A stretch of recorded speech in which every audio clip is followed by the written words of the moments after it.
everyone.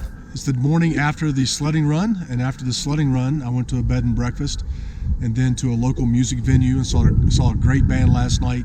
Had a very good time, had a great breakfast at the B&B this morning, and now I'm kind of on the way home, and I thought I'd stop and check out these windmills, and there's also a fire tower that I'm going to hopefully stop at next. So enjoy the view.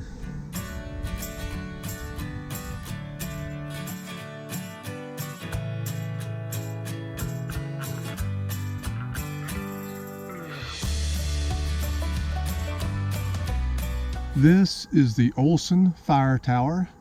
You access it by coming up a National Forest Service fire road, and there's some amazing lookouts from the top of this tower. So I want to climb this tower and show you. It's a little chilly and a little windy. We'll see what it's like when I get up there. Icy.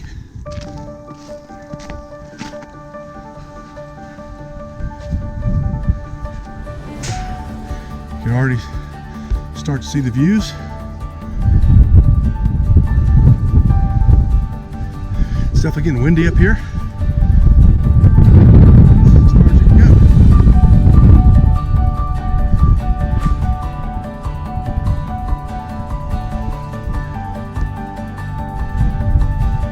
See the windmills.